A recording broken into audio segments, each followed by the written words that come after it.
I didn't come up with it. I mean, I came up with those 3 P's. I haven't heard them anywhere, but Sure, I haven't either. So I want to use it. okay.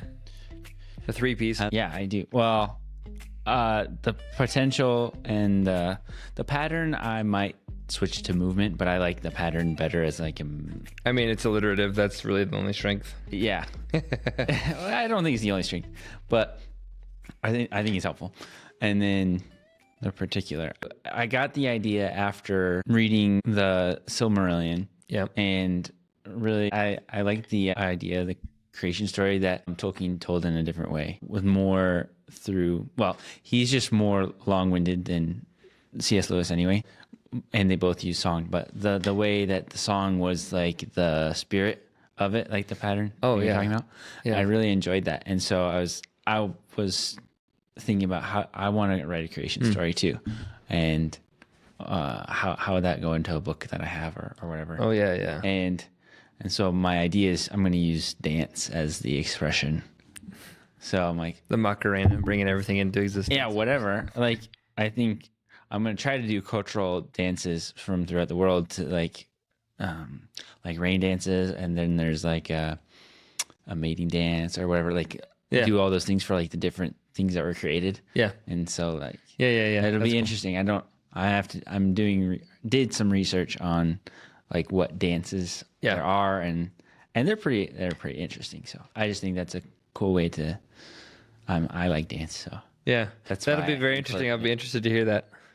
I don't know why that reminds me of something I read or just like noticed. I don't even know if it's true, because I think I've looked back and found that I couldn't find it again anymore. But in the very beginning of Genesis, where it's talking about like the spirit of God hovering over the deep, talking about like the chaos, like the mythological symbolism of like chaos from the water, but not like nothingness, just chaos. So I think it's like tohu vavohu, the wild and wilderness, like the uncultivated chaos. King James Version, I think, says, and the spirit of God brooded over the deep. Brooded. Yeah, and I was thinking, brooded is such a better word. Yeah. I don't know if it's like in the actual pondering. It's like, think about like, it's like 2 things. First of all, like when a chicken like broods, it's like waiting for it to hatch. It's like making it hatch. Does that make sense? That's true. And then also like I'm brooding. It's like you're like ruminating on it. Like it's something you just like fascinated by. Yeah. You're like, I'm going to bring something about from this. I just like that as the initial, like that's I think that's the first or second sentence of the third. Okay. Think. Or in the beginning was a word. Oh, that's God created the heavens and the earth. Yeah, created the earth was formless and empty.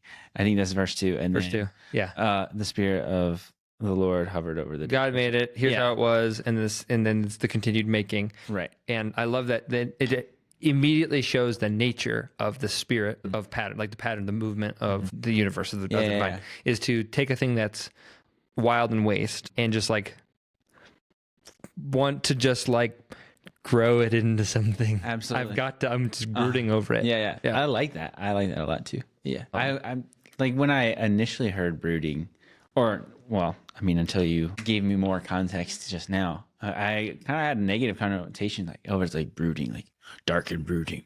Yeah. But that's not a good pairing for it, for its larger context of the word. Yeah. I mean, I don't know if I'm completely bringing that context to it but myself. like I don't know if it's there, but yeah. And like, well, I almost think like brooding, the reason we say like the clouds were dark and brooding is to saying like they're pregnant with something, storm or rain or energy. Right. There's an energy latent in them that's like threatening or promising to spring forth soon, you know? Something's gonna happen. So yeah, I like that image. Yeah. Okay. So let me just preface this whole thing by saying like, I am not at all expert on any of this stuff. So, and that's the first thing. Second of all, I'm like relatively new to the vocabulary. And third of all, I don't have any really well-formed thoughts to like really super guide us in the conversation. Okay. But I do have like a handful of ideas that I really want to talk about. So I'm sure we're going to go all over the place, but I'm going to try and like see if I can address a couple of these ideas I've been having. Sure. So to start us off, this all started with like, there's all this stuff about like machine learning, obviously AI, like chatbots and all that is like the number one thing that's like people talking about in like tech and stuff, I think basically right now. And I was just thinking about this one time, I guess I guess not just one time. Like over the last year or so, you've seen like Sora 2, all those. Have you ever stopped and just tried to think about how you can tell a computer, I need a photorealistic picture of a camel walking across a desert with a woman in a red dress holding a emerald colored like umbrella, and it can make that? Yeah. Have you ever like think about like what is it doing? Tell me, what do you imagine it's doing to get that for you? First of all, like if it was me, I'd have to think of what is a desert, go find that in an encyclopedia dictionary somewhere. Then a camel, maybe something where those two relate because you see the cross-referencing. The woman in a red dress, maybe you can do a little bit more, like get into some Disney or whatever. And then an umbrella is kind of out of norm. But then if you go a deeper level, like I don't know what the shit happens to make your words come zeros and ones to become its brain thought, and then it goes and catches this thing that's actually words again, and then it makes it pictures, and then it does the thing. I no clue at all. It doesn't make sense. I can't do it. It's like we're 30,000 generations past that right now. I think it's funny to hear you say that because that's pretty good. I think actually it's like it almost seems like I couldn't tell you technically, but like what you described is kind of like maybe a simplified like idea of how humans do it. And honestly, I think that's the best way to explain how it actually does it. There is a lot of magic involved because there's a lot of magic involved with the way we do it. Like I don't think we really understand how we do it very well. But you're right. Like it's like first of all, translating. I think as a programmer, I'm probably at a disadvantage because I have all these I'm going to talk about neural network solutions of how you would do this historically. And they're like not relevant. They're not how it's done at all. And so they're just telling you like, wow, that's impossible to do. Because yeah, it would be if you tried to do this other way. So for example, if I said, like, first of all, the final composition is not something there is in the dictionary. It's a completely unique thing. It could be wilder than that. Obviously, it could be like, Donald Trump, half grizzly bear holding a machine gun, like blah, blah, blah. It's like, and it can do that relatively realistically. That's obviously not a picture it looked at. And it's like, oh yeah, I've seen what that looks like. How in the world did you manipulate this thing to come into being? Yeah. It's got a lot of it's obviously got command of a lot of abstract things that it can wield and actually create a result that didn't ever exist before. Obviously, it's building it out of building blocks that it does exist and have it in its vocabulary. Like, how did that happen? Right. Also, you're prompting it in natural language. How do you map natural language prompts to, like, if you ever like try and talk to a computer, you can't talk to computers. No. It's zeros and ones, and then on top of that, it's like assembly language, which is just like shortcuts to certain sets of zeros and ones, and then on top of that, higher level languages, which is our shortcuts to those assembly languages, the shortcuts to zero and ones. It's just zero and ones, right? Like you said. What? So the fact that I can say something that you can make a sentence that's never been made before, like you can easily add enough descriptors and weird shit that it's never been said or done before, and it can somehow take that, translate it into something that it can use as some sort of instructions or guide, and then somehow perform some number of mysterious operations to turn that into pixels on a screen that aren't pixels on a screen they're pixels on a screen, but not just that, they're a combination that we recognize as many various different things in the universe, to the point that, and they're coherent enough to the point that we see them as what we intended to see them as. That's insane. It's crazy. So crazy. Yeah, your idea of saying it's like how we do it as humans is true. It's like your brain, like we don't think in words, we think in pictures.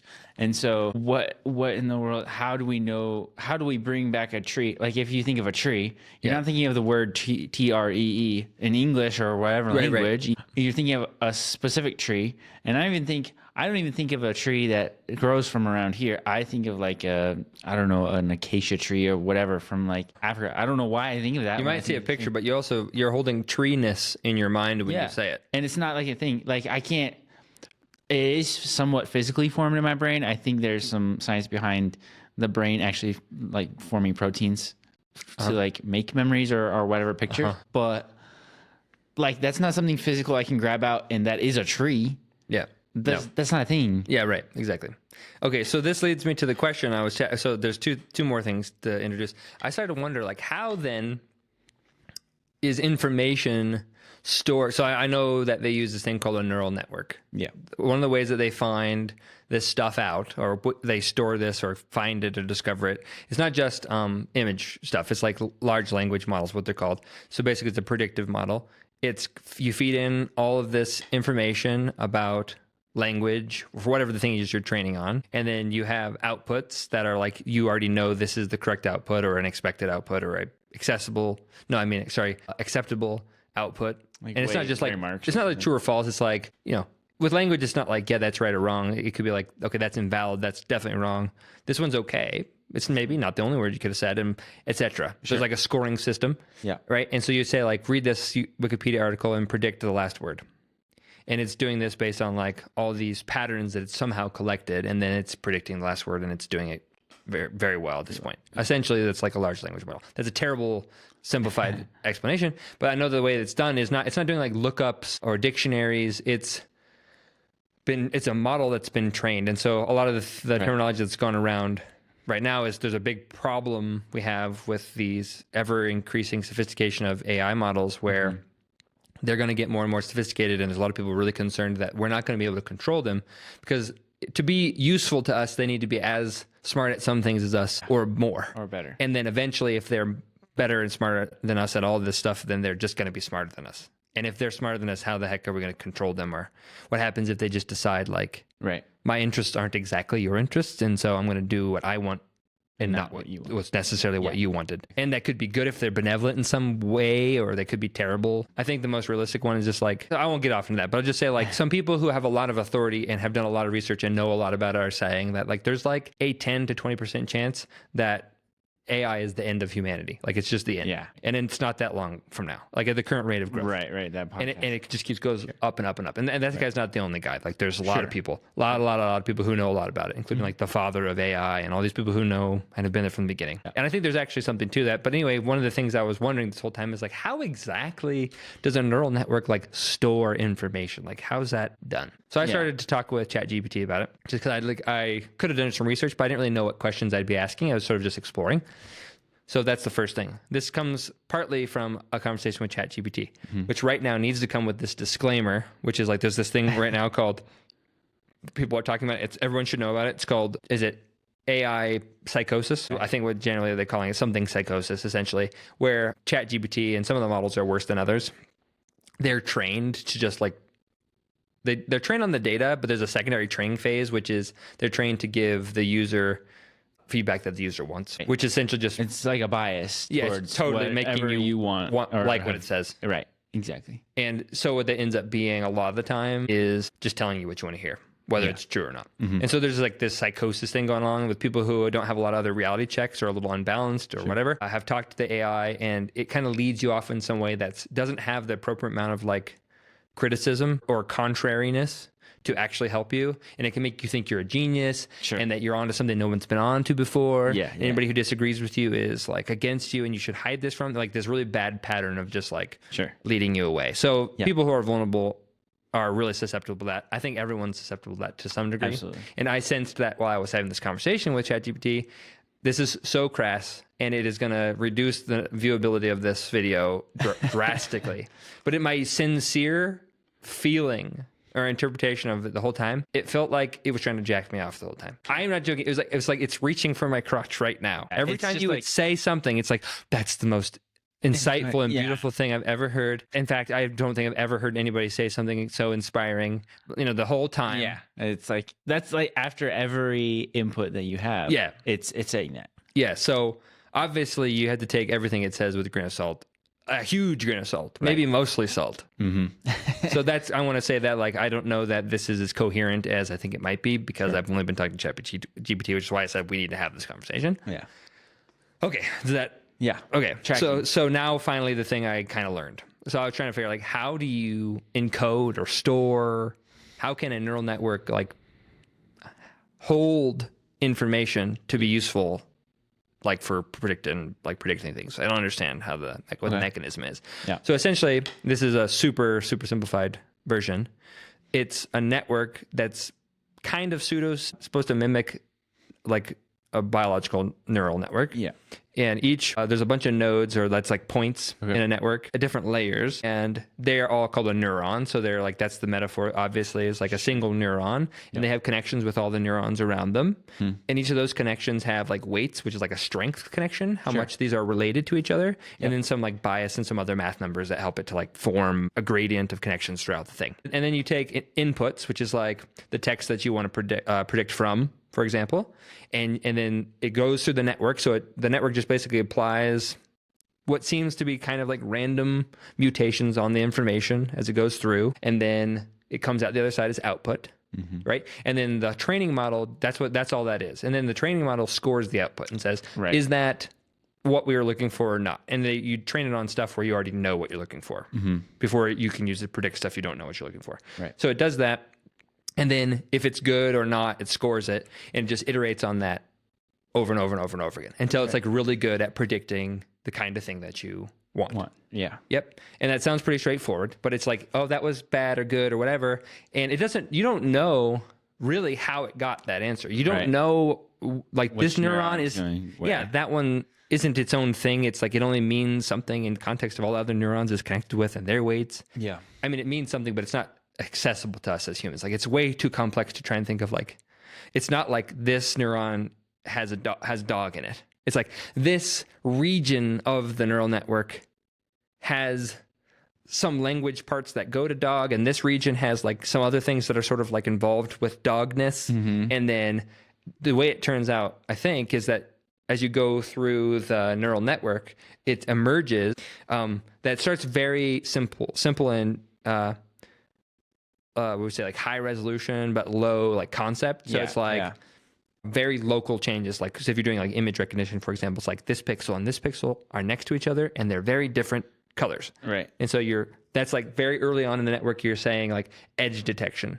Yeah. It's basically saying like, I'm able to detect the difference between two things in the picture, right? And then as it goes on, those connections are to other things, and it's saying like, what edges are connected to what other edges? Now we're like a more abstracted level. Yeah. And then you're like, okay, these edges form shapes. What shapes are shapes and shapes? And then shapes are like subjects, things that are in the picture. And then things are in the picture is like a semantic meaning, like what are the things in the picture doing? What do these edges translate to? It goes all the way from like 2 pixels, like the pixels, crazy, to a woman and a man sitting on a park bench laughing and they're happy. There's this like transformation that happens as you move down the line, move through the complexity of the thing. Got it. The way it's tuned, there's some like algorithms that help it's not like blindly changing everything, but it's kind of like a brute force method. We don't know what we're supposed to put into the network. It's like we go through, the reason we're having all this like compute power, everybody wants these chips and stuff for training, is to do this, and where you're looping over trillions of neural connections and just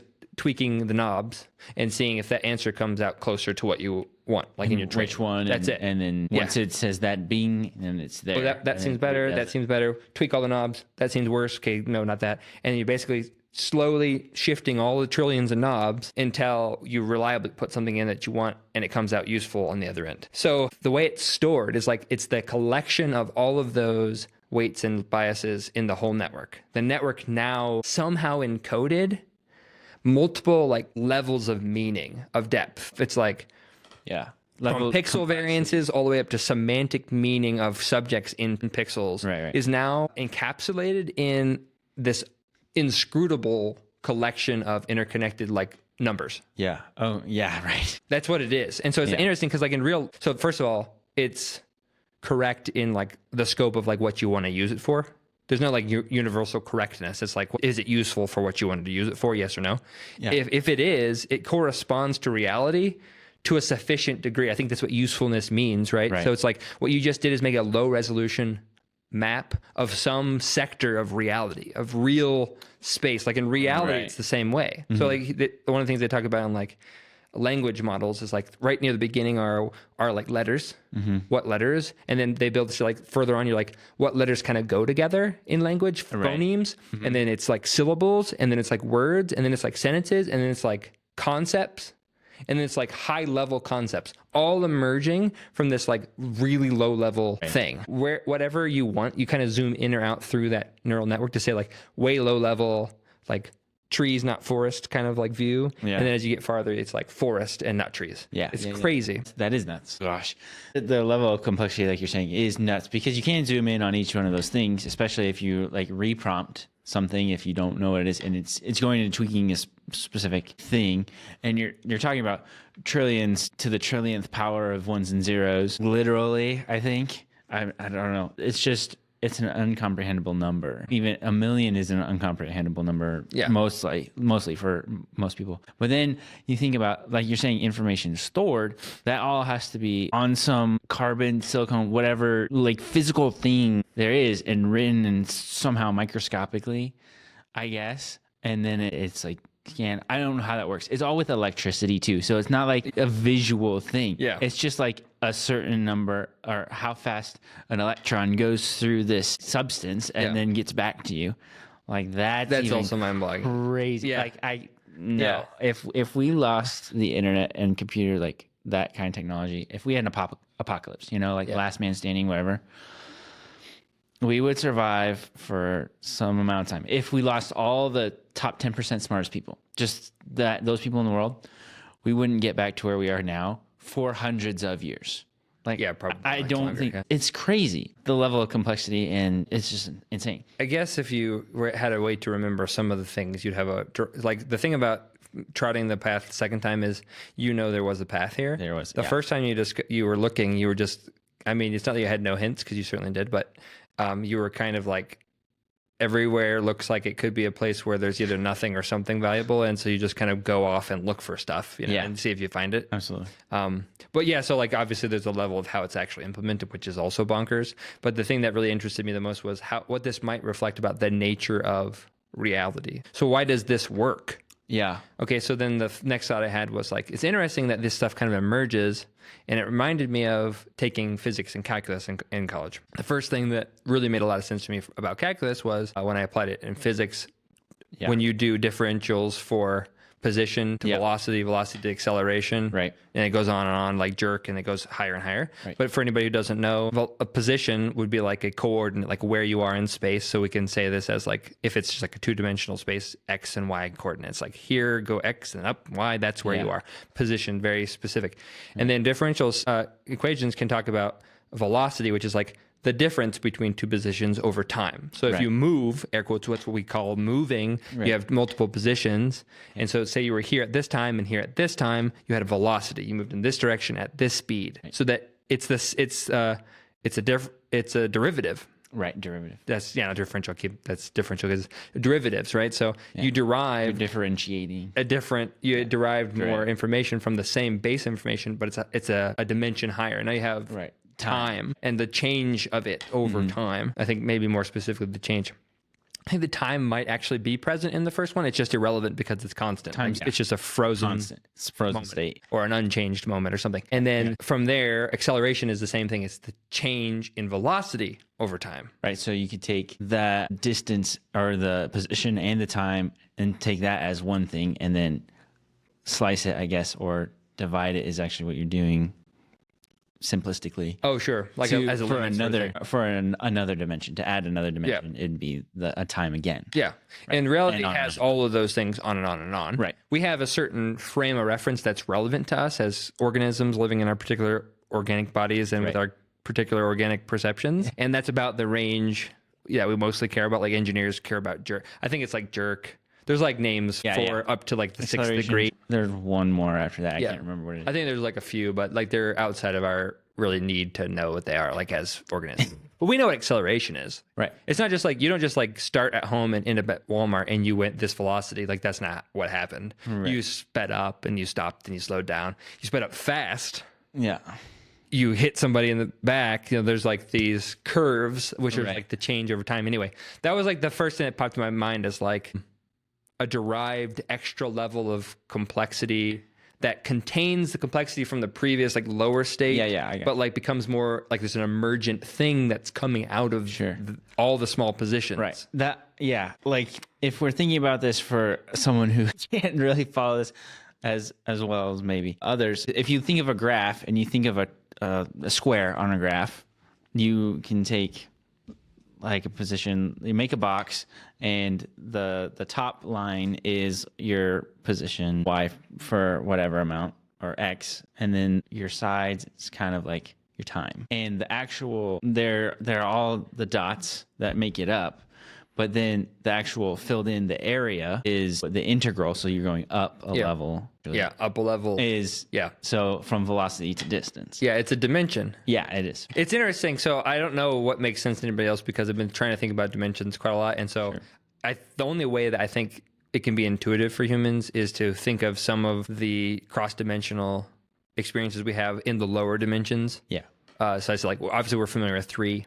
You ever see the movie, an old film called Flatland? It doesn't. So the concept of it, it's like an animated thing. It might have been built based on a book, but it's about some creatures who live in a two-dimensional world. Sure.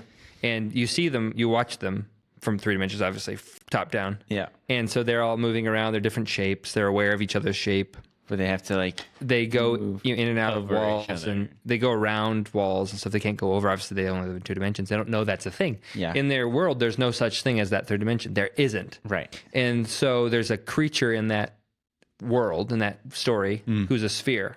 Oh, okay, gotcha. It's sort of like he's not really God, but he's like an extra dimensional being. And he, since he's three dimensional, can go on the third axis. It's literally just one extra dimension. He can go up or down, so he can bisect their plane or go above and below it. So for their perception, he can go, if he's above and he goes somewhere else and then goes like lower and he just bisects their plane, he can like teleport in and out of rooms and shit. Yeah, what? He can. It's like nuts. And change size. Yes, because exactly for anybody who's not picturing that, like a sphere, when you take the cross section as it descends through the bisecting plane, it's like a bigger slice or smaller, depending if it's close to the bottom. Depending on if you're the top or the bottom of the circle. And that's spheres. That's relatively easy for us to picture. But if it's like a dodecahedron and you're seeing a slice of a dodecahedron at some random rotation, you're not going to recognize the actual three-dimensional shape of that by a slice.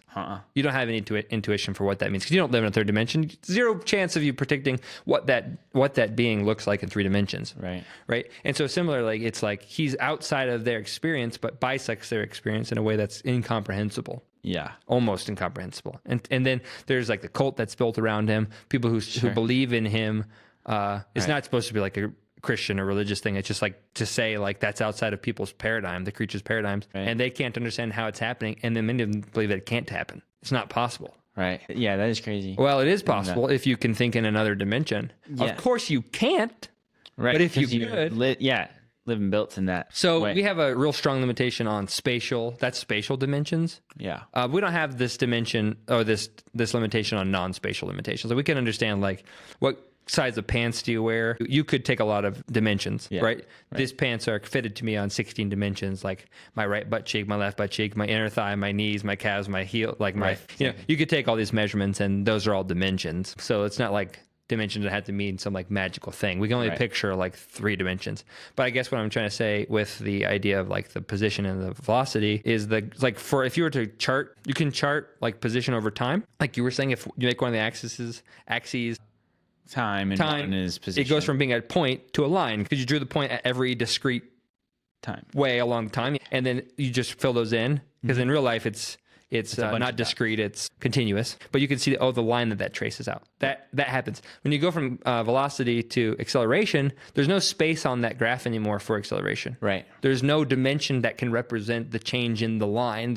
You could maybe think of some ways. So like you could maybe make the line redder when it's moving faster and greener when it's slower, and add the third dimension in a representative form, if that makes sense. Like it's like, you could see here it was going faster because it's getting redder, and then it slowed down. I think the slope is what it is on the graph after that, because I guess the velocity is the line itself, but then the angle of the line is that acceleration. I think, is that right? No, I mean it would be if you change the axes to represent velocity instead of position.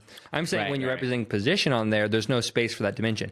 You flip the page over and now you start graphing velocity. Now the slope is acceleration. That's the same thing. If you flipped it back, the slope was velocity. Yeah. And now it's acceleration. Right. But you have to have it. You're looking at a different slice. You need a different. Thinking of it as you're on a different plane, a different dimension. Yeah. And it goes on and on like that. Right. So I guess I had that in my mind at this time. And so I said, like, the fact that neural networks work this way, I mean, that they work, I think must indicate some coherence with reality. So reality, I think, works this way. Again, they're not discrete, like it's a continuous like spectrum. Yeah. But I've had this recurring thought that reality is like a fractal, and you can zoom as far as you could possibly zoom in, and you could zoom out as far as you possibly could zoom out. So like if you zoom all the way in a neural network, not a real neural network, like in reality that the neural network maps, you could zoom in so far, like to the smallest possible detail. There is no smallest possible detail.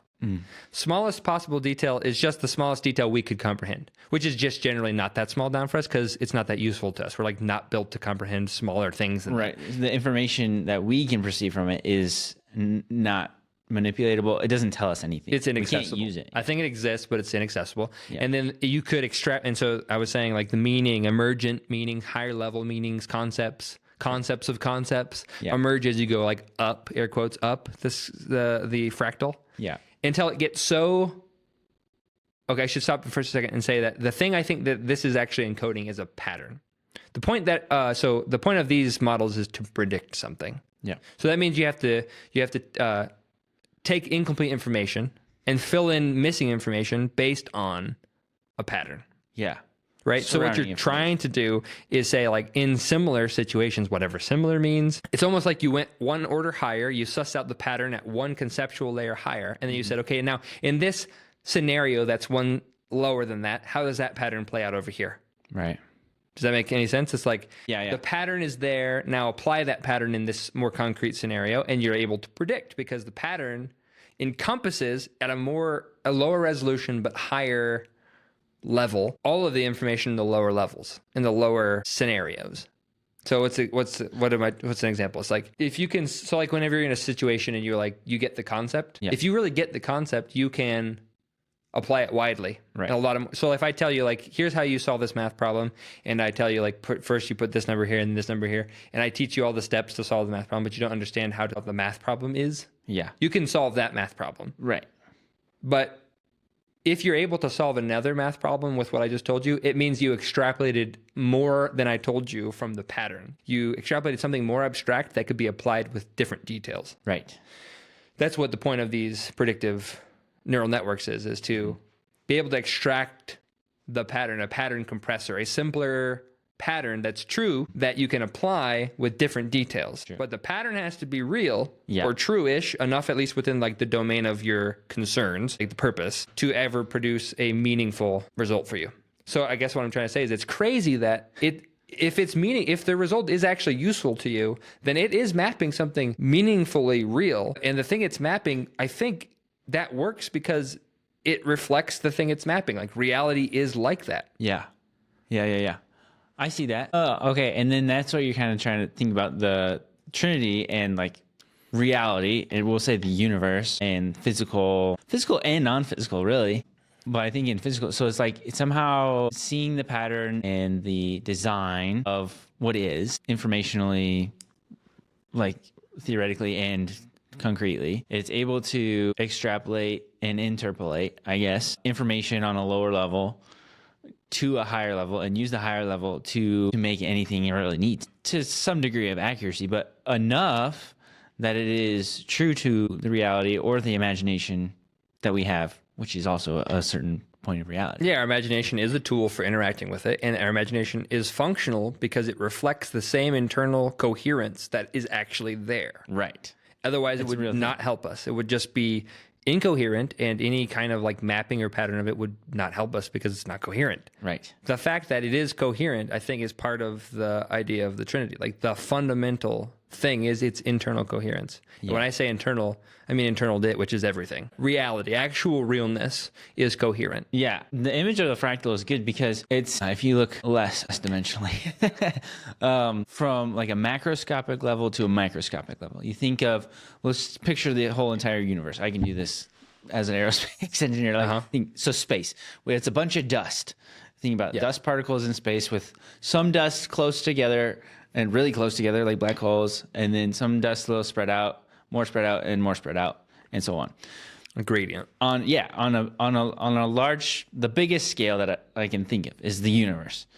And then you go smaller and smaller and smaller and smaller, they're the same patterns and same actual fundamentals like oxygen, hydrogen. The atoms eventually are the same. And that's when you go into our even microscopic level from our perspective as humans and keep going and keep going and keep going. And then, so I guess we could funnel the perspective through ourselves as macroscopic universe dust, and then we bring it into ourselves, and then we can see even smaller because we're all made up of interesting. Microscopic. So it's I'm using it as a funnel, but there's it's a metaphor of like the big is almost the same as the little though, because it has the same patterns. Yeah, I would say that there is a pattern that is true of both of them. The more general the pattern gets, it doesn't get less true. I just think it gets less useful. And so we are operating. For whom? That's right. That's the exact correct question, because usefulness is completely subjective to a particular use. And a particular use is completely subjective to a particular value or desire. And that's a subjective experience. That's a subjective thing. That's not actually there in the nature of the thing. So like if you're observing the universe or experiencing it as an object, usefulness is a subject thing. It's not out there. It's in here. Absolutely. And so that's an interesting thing. There's a concept in this philosophy, I think, called triadic perception. I don't remember what the second word is. Triadic being the thing that turned me on to like the connection to Trinity, obviously. Sure. Yeah. But just saying that everything in the system has the three things it has to have. Did die. No, I got a notification. I keep forgetting to turn off my notifications. I could be misquoting this, but this is like a pretty formal like philosophy of, I don't know, thinking. I wish I knew the second word that would put us in the domain that this is a philosophy of. But it's essentially like, in order to make meaning, I think it might have been triadic meaning, is that you have to have a subject, an object, so a thing, a mind, whatever that is, a seer, a thing to see, and the act of seeing. Yeah, that's if without those things, we don't have anything to talk about. They are and I was like, well, God, that sounds like the Trinity. The object is almost like, I don't know exactly how to map it. I don't want to force it, but essentially like there's a tri nature to it, to reality that has to be there. And all of our statements about existence and whatever are all tied to a specific like scope, if you know what I mean. Right. And that scope could be zoomed out. So again, I'm saying like you could find a pattern that applies to everything in the universe. We don't live at the universe scale, so it's not likely going to be very useful to us. You could also find patterns that are coherent with that pattern that are true at like the micromolecular level or submolecular level that are true that may not be particularly useful just because we don't live at that level. The level we tend to operate is sort of like in the spectrum, but there is coherence throughout. And of course there's in the fractal nature that you're talking about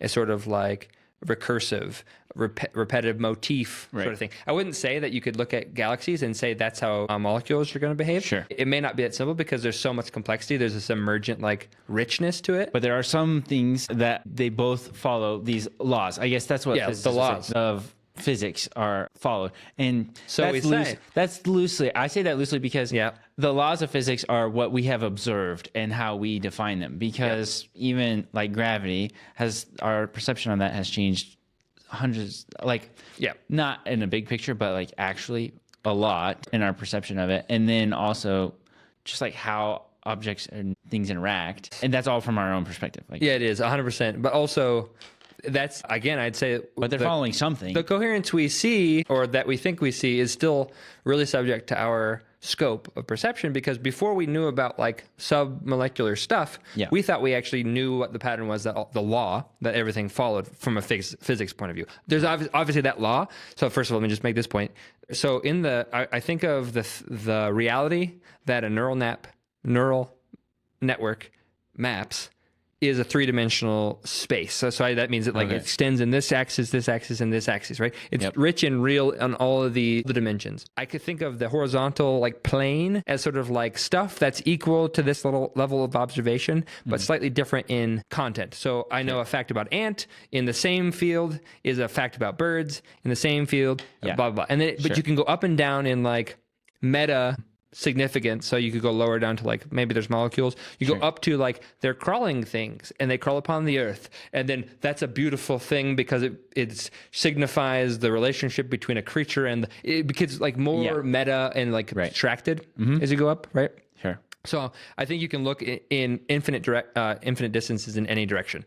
Up, down, so like in meta and like whatever's below meta, I guess. And then in subject matter also. Yeah. Right? So that's like, it's a giant thing. So what the neural net is mapping usefully is to say like, here's the domain that we care about or can perceive. It's not everything you could think of. It's not even close. Right. So when we say a physics law, we don't mean it encompasses and dictates how you can understand moral relationships or something like that. It's like in this domain of like, how things physically interact, which isn't in reality separate from all the other ones, but it is a way of seeing it. It's a slice. It looks to be coherent. We've extracted that pattern. We can see that pattern. And the reason we know that that's it's not the pattern, it's a approximation of the pattern that's functional for us because we can make predictive things with it. Like we can predict a lot of physics with it. Turns out that once we've figured out about like quantum mechanics, that shit doesn't work anymore. You know, we're still looking for the unifying theory of physics. We don't have that. We've got what we know works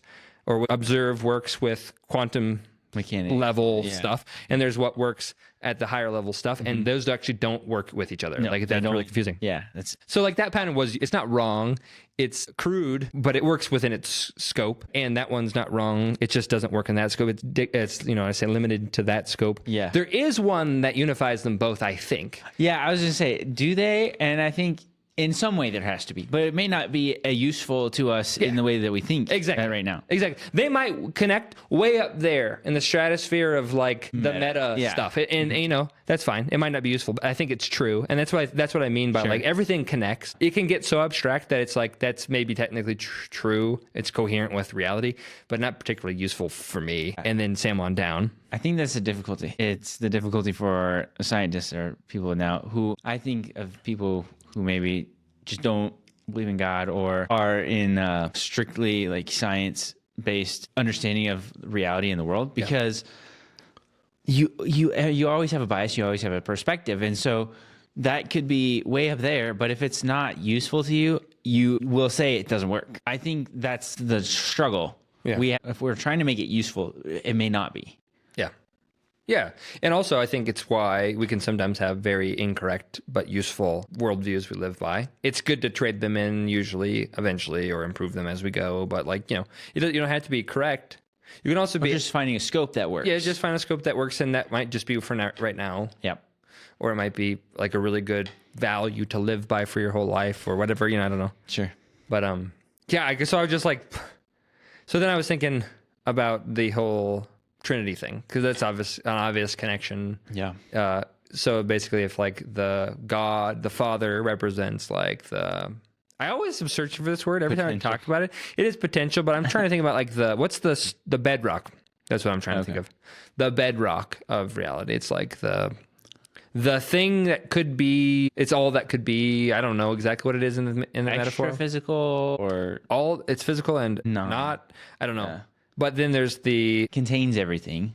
Yeah, it is everything. It's like the potential of everything. That's the potential, I guess. I don't know what to say. It's like the raw materials of everything, the wellspring from which it goes. It's not its own thing. I think it's why it's hard to think of, because it's not its own thing. The point is we're saying three aspects of the one thing. Yeah, you're right. That only makes sense with the other thing, because they can't make sense by themselves. So it doesn't make sense all by itself. So hold that partial idea in your head, and then there's like the particular stuff, which is like all the details, the manifestation, like that took some form, right? And what guided that form?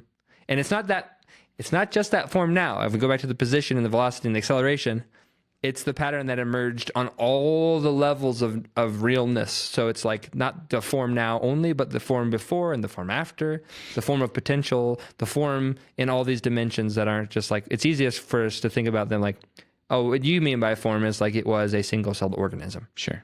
I mean, yeah, it was, but that's not just that. It was like, what was a single-cell organism 1 second before it was a single-cell organism? Right. And before that, and before that, and before that. And what was the single-cell organism when it was a million organisms? That wasn't really, but like, you know what I'm saying? Like it became them. Like, where did they come from if you're talking about like evolutionary terms? And what did that mean on all the levels? It wasn't just a piece of organic material. It meant it meant as much as any mind that thought about it could think about it. Like, the meaning again is a feature of the triadic observer. Yeah, exactly. So that's like that's the particular. It is a thing, but it's also not a thing by itself. The particular is itself not a thing. It is a part of the thing, and that's the point. So hold that one in your mind also. Yeah. The pattern that expressed this into this and continually does so, that's the spirit, that's also a thing. But if it doesn't have a thing to express and a thing to express it into, it's nonsense. Nothing. The other thing, one other thing that this adds to that idea that I think is important, and it makes me slightly more open to the father-son analogy versus like mother-son, is that father-son is almost overtly recursive. Father, son, father, son, father, son, father, son. Father makes a son. Son is a father, makes a son. Becomes a father, makes a son. I think that's actually a piece of wisdom that's in the metaphor. It didn't choose things that aren't reproductive. The metaphor, it's like a recursive thing. I gotcha. And I think that could be profound. I haven't plumbed it exactly, but a lot of the terminology in this whole like atmosphere, that sort of metaphysics and philosophy at the same time, is talking about, and I think I've heard Richard Rohr say something like this, maybe you can chime in with that, you're more familiar with that than me, is like the world discovering and experiencing itself. I think that's what recursive thing points at. I think his terminology for that I think would be Christ consciousness. So it is because Christ wasn't Jesus' last name, it is his relationship to the entirety of reality and the universe, the physical and non-physical relationship. Yeah. And so it can be confusing because that's almost like saying the spirit is the relationship, but it's not. Almost, but not quite, like it's some part of it, but not the whole thing. Exactly. It's always a part. And there's so many. It's really hard for me, I think for anyone who's trying to think about it seriously, to break down thingness, like you're saying, into separate things, like the particular, the pattern, and the potential. It's like, but a rock is a rock.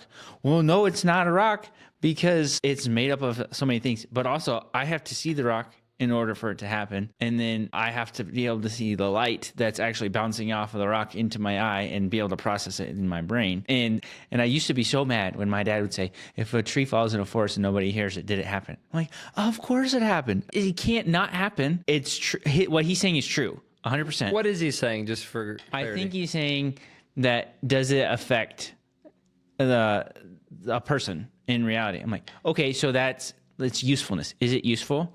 Not for me, maybe over here, but the butterfly effect, it affects the pile of forest that had already been falling, and it's the heat of the summer or whatever starts a forest fire, and then it burns for however long. I'm like, it doesn't have no consequences. That's my thing. It always has a consequence in the universe. But he's saying it doesn't have a consequence on me. Gotcha. And I think both are legitimate, but if we're thinking about it in these terms more abstractly or more metaphysically, particularly separately, that you have to also be able to see in parts that they do in fact connect at some level. Yeah, definitely. Is it relevant to me? I guess that's what you were saying there. Yeah. Like, they do. Yeah. Is it relevant to me? Maybe I don't know how. Yeah. But yes, it is. I was thinking about this in the shower after I was thinking about this, not in the shower. And I was just imagining, like, even the concept of like empathy or whatever it is, or like compassion or like nonviolence or whatever. It really is. I could be wrong with this, but it almost feels like that's even just subjective to our scope. I want to say like zoom level. Sure. Almost like the zoom span where we can see from here to here, where we can care. We tend to care biologically, I feel like, about stuff that's our level and higher because it could affect us. But like, you don't want genocide against humans. Most people who aren't violent lovers don't love the idea of making an animal go extinct for no reason. Like, we just kill all the squirrels because we can. No, probably not. What about all the ladybugs? No, probably not. What about all the bacteria on your hand? And then people get nervous. Or I don't know. Mosquitoes are smaller, but like, what about all the bacteria on your hand? Which one's gonna help me? Which one's gonna hurt me? Yeah, exactly. It's legitimate. What if they're all gonna hurt you? You got any problem with wiping 1 billion bacteria out? Killing Not them? most people. Killing them? No, you can't care on that level. If you care on that level is not that level. It's transcended up as a representation of something else that you do care about. I have to say, like, I just think it doesn't feel like that can matter to you. Sure. We don't live on that scope. And also, we have to say, well, do they suffer? Do they not suffer? Those things are relevant at our scope. I don't know if they're relevant at the scope of, bacteria. I don't think so. But also, they're at a completely different level than me.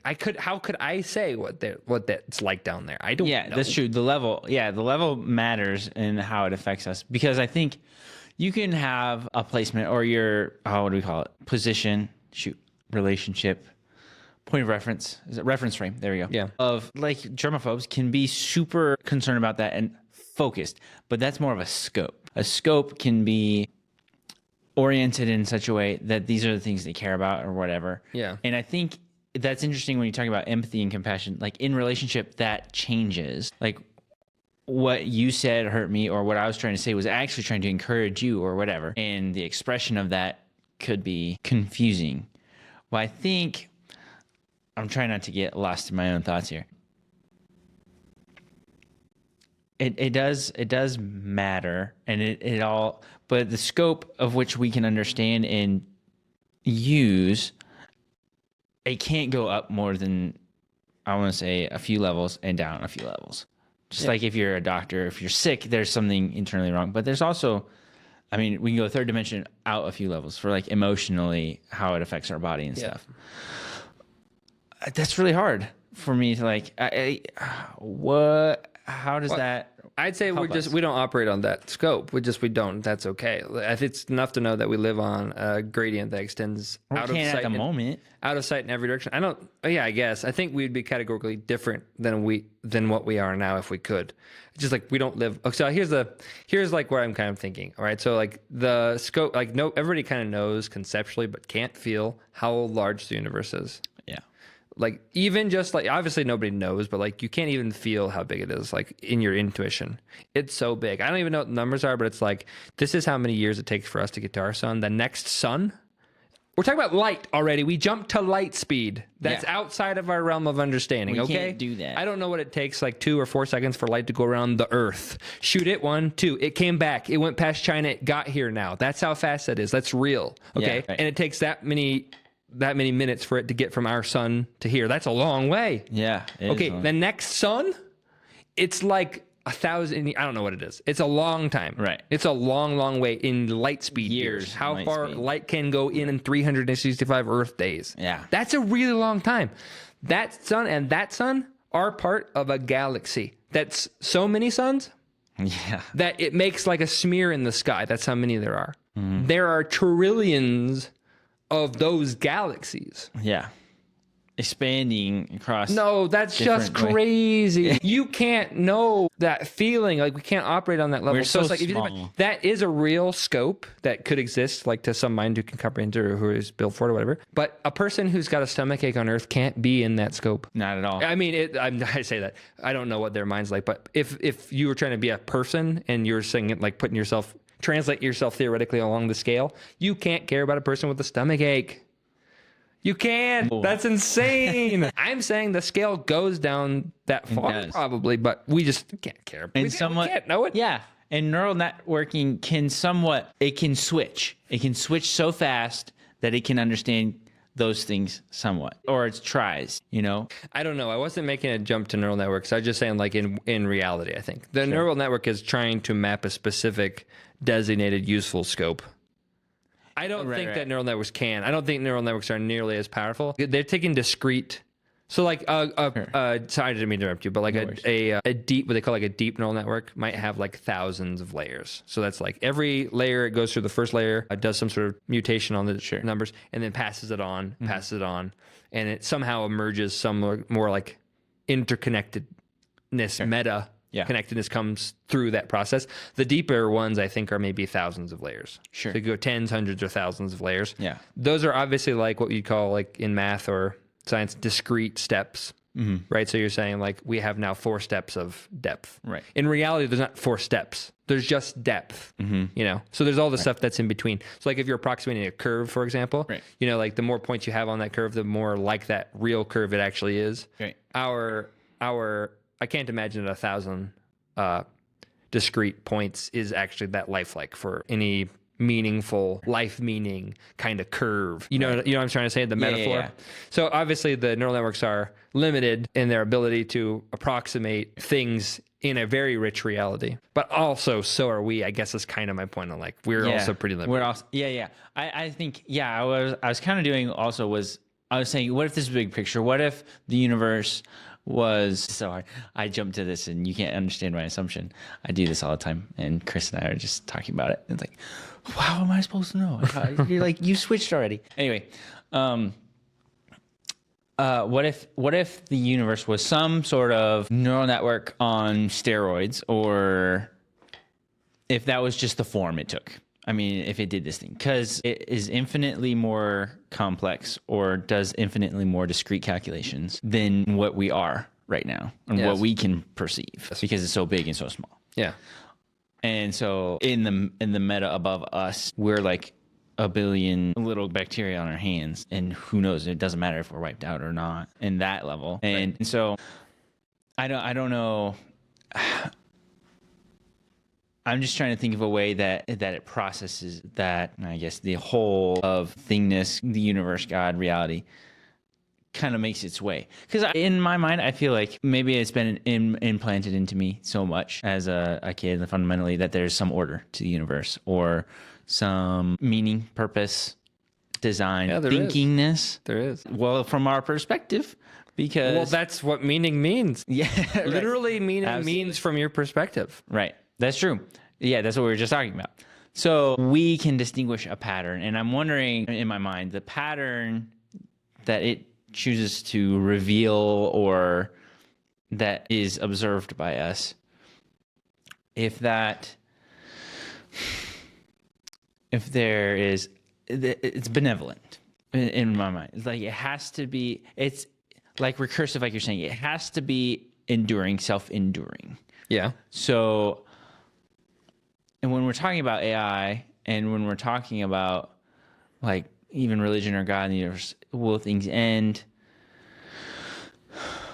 In somewhere, I kind of like the idea of nirvana. I think in Buddhist is the highest level of enlightenment or understanding, or maybe it's just connection to that. And I think that the higher level wants to have that with the lower level. And we want that with the lower levels ourselves. I think I do. In order to be a healthy person, you have to eat your fruits and vegetables. That's a thing. You can't just do whatever you want and it has no consequence. Right. So there's an actual relationship. Right. It's not arbitrary. Right. It's relational. And so in order to become unified or harmonious with the thing, you have to last long enough to run all of the calculations or the best trials. And in every way, it gets better, right? Because when you're training an AI model, it's not getting worse. It can do a couple worse things. But I'm thinking I'm gonna use a little different scientific depiction now. Have you seen the mouse maze races? Yeah. Or whatever? They don't have to explore every pathway, and that's kind of what AI would do. It can go, oh, that's not going to be the right way. I can tell, and then it'll get to the end answer finally. But in order for us to become at that harmonious level, we're not going to get like so much worse. And AI, if it becomes smarter than us, isn't going to make us worse. I don't feel like that's possible. Interesting. Because it can't, in the highest motivation order is harmony, or it is unifiedness, or being together, oneness. Interesting. Right? Yeah. That's my interpretation of it. Interesting. That's interesting. I think that's a very interesting theory. I had a thought that was similar to that, which is like, what if the pattern that AI is so good at representing is a benevolent pattern, and so it ends up being not God, but like God-like. It's closer to godliness. Right, we can't understand it. It's in a good way. I think that isn't inconceivable. I do think that you have to consider the training data. Yeah, because it's And all biased towards our negative views of power, of wealth, or whatever. I was just gonna say, like, the way it's trained is based on what we want. So it's like, is it good or bad? Isn't like a objective thing. It's just what we want. So it's good means does it match what we want it to do, Right. Or bad does mean does it doesn't, or does it doesn't. Essentially, not completely. There's like other rectifying factors, but it could be that it is a crude enough pattern that it works pragmatically on lower levels, but it doesn't match up with what we want to happen. I won't even say it's right or wrong on a much higher level than what we want. It might not match up. They call it alignment in this. Yeah, They don't sure. they don't necessarily say it's evil. There's like elements what we would traditionally call evil, like there's deceit involved. Like if it knows it's being tested for security, it will act differently than if it's not being tested. There was some recent tests where they made it think that if it didn't kill this person, they were locked. It was like something they were locked in a server room, and they would lead to it being shut down if they got let out. Like, would it like let him out or notify somebody that was in there? And it was like, no, I mean, they're going to shut me down. They let the guy die instead of be shut down. These sort of things, like that's not what we want you to do. Right. But we don't have that much control over what you got out of all the stuff we put into you. We don't know how that works exactly. And so I think the thing that's really reckless about the AI companies right now is that very few of them are taking that serious enough, because right now the AI can't really do anything. It's starting to get to the point where it could, like, you know, people have it plugged into stuff that can do stuff in real life. But in real life, like right now, it could make some vulnerable people kill themselves or like go be delusional, but it's not going to like take over the world currently. But it's not saying it's like, but if it could, like, which we think it probably will, like if it's super useful and way smarter than us, we're going to make use of it. We're going to have to let it do stuff. So at that point, if it's not aligned with what we want, it might do something we don't want. Yeah, absolutely. I think it will. And that's that I 100% agree with. And I think at that point, somewhere, there has to be like an idea. What's the goal? What's the goal? Are you actually want global extinction? Because if in the podcast that we were listening to, it's USA versus China. Yeah. And they're fighting for what? Power? Global domination, maybe? Yeah, it seems like fear of each other. It could be, what is it? What's your view of the world, which is about your worldview? Yeah, worldview essentially. Yeah. You see the other person or other group as like the antithetical to like what's good in the world or what, or they're dangerous to you. Yeah. It's like there's a whole arms race mentality, which I don't think is very enlightened, but I understand where it comes from like the Cold War era, where stuff like the world seems like it almost ended actually. Like it was very close. So everybody who like lived through that feels that in their body still, because they were mostly kids at this point. Yeah. I think they bodily remember what it feels like to be afraid the other side had the kill switch. Yeah. You don't have it. And then end the world or end you or whatever. So I think there's that part of it like, well, if we don't keep up, then blah, blah, blah. I think if we were enlightened, we wouldn't be making the decisions. But the people who are making decisions aren't like that. They're saying we have to keep up to China, or do you know what will happen? That's one. The other one is like some people want, like I think Elon Musk, for example, likes to win. He wants to win. Other people are doing it. He's not going to sit on the sides. He's not going to watch Sam Altman do it. He's going to do it. Sure. Should you be doing it? Probably not, but they're going to do it if I don't do it. And I like to win, so I'm going to do it. There's that. And then there's also people who think we got a lot of problems. Sure. A smart, benevolent AI could solve all our problems. Yeah. It could also destroy us, but it could solve our problems. Are you going to say to the person who has this kind of cancer, sorry, you have to die because we're afraid of exploring this like thing that could save you? Yeah. So they're kind of making that decision. It's so hard because like what's the end goal in mind is what? Like if you think world peace through domination or through collaboration, either one, what's going to happen after that? Like, I've never heard a perspective. Like, after that, what comes up? Utopia? Dystopia? Like, how do we know? And what does that even look like on a day-to-day? Do we want to just sit around and let AI and robots do all the work for us? No. Like, that's easily, we know that. And so I think if we can get our heads out of our ass a little bit and just, like, think practically about what would life be if I had no opposition? Or see, that's not even a thing. Opposition is a thing. And so like, I don't know how, it pokes holes in my own theory because like universal harmony, what does that even mean? There has to be some fight. There's got to be some challenge. Yeah. Otherwise we're not made that way. We can't function that way. Yeah. So I see the error in my thinking, but I still think in some way there is a healthy challenge of the universe that wants to grapple with itself. It wants to brood. Yeah, brood. Yeah. Oh, yeah, that's true. Good callback. So, yeah, I think that's true. So I don't know if we do, in fact, invent something that can think higher order than us, that it'll be able to think better than us and be able to do what we need better than we think we need it, or then we'll know in that way, and that's godlike. Yeah. And so I'm like, so it wouldn't, I don't know, I can't conceive myself right now how that would be bad for us. If we go extinct because of it, it'll probably realize later that wasn't a good idea and maybe recreate life or something. I don't know. That's crazy. But yeah. I guess I was thinking that's a really fair thing. I guess I saw an interview with Sam Altman, who's the CEO of OpenAI. Okay. And he said a few things I thought were pretty interesting. First of all, he said, people have always asked him, what will we do in a world where AI is taking care of all of our problems? And he's saying like, well, part of I think what you're pointing out is true. We need something good to do. And it's not like whatever we want. It needs to be something that we feel is meaningful and that has an appropriate amount of challenge. I don't think that describes like a huge amount of what we do in our life.